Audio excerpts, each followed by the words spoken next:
taki mai ki ngā tau whitu, tau waru no ngā kura Māori, kua hui mai nei ki te Wānanga Raraunga. Ko te hiranga nui o tēnei kaupapa kai te whātoro mātai ki ngā tamariki. I nā rā, ko ngā tamariki nā mea mōhio ki te ipapa, pakeke mai rātau i runga i nā waia.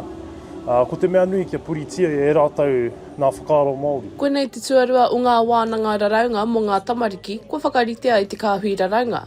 Hei tā te Māori kingi o tū haurangi Ngāti Wāhiao, i tū te hui tuatahi i te marama o Tihema. Ko te uauatanga o te whakatū i wenei momo o kaupapa whakawhana ke rangatahi, ko te uauatanga ko te kai te rere mātau i tētahi rererangi, kare anō kia hangaia.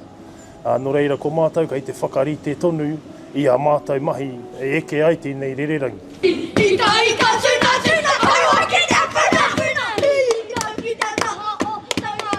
Ko te whainga o te Wānanga Muka ki te poipoi ngā pūkenga Raraunga Māori ki tēnei whakatupuranga, kia tūrangatira i te iwi Māori, e ai ki te aho tapu o te Kāhui Raraunga, kia kiri kōwhai mikaere.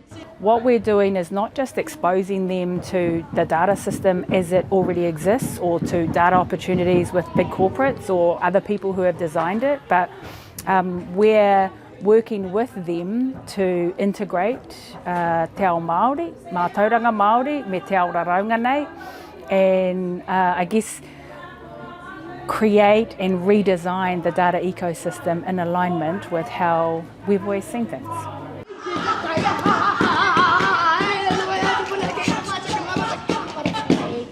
Kei te aha koutou, hea tō mahi? Tito waiata hana. Tito waiata, rawe. For this particular data camp, our Tamariki are undertaking workshops learning about different traditional Māori art forms and weaving together key data concepts like data collection, data analysis and data synthesis, and pulling those together to reflect back their interpretation of the data and information they receive.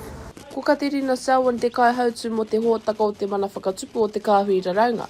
E ai ki aia, he hōpuni tēnei e tūhono i te Kāhui Raraunga ki te whare tapere o te arawa. As part of the data camp, we've brought together 20 tamariki from different kura kaupapa Māori and kura iwi around te arawa, and they're participating in a data camp in partnership with te whare tapere o te arawa. Me tū rātau runga i a rātau waiwai runga i nā kaupapa o nā tūpuna me ngā rauemi taonga ahakoa kei konei kei a tātou ringaringa. Koe rā te whānuitanga o tēnei.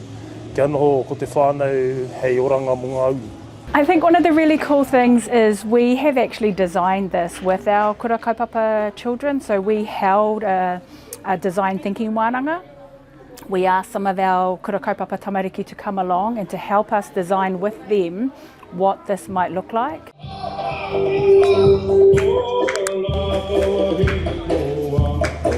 Ka mutu ko te whāngaihia i ngā mātauranga o te Aotearoa ki ngā tamariki tētehi o ngā hua o te hōpuni nei.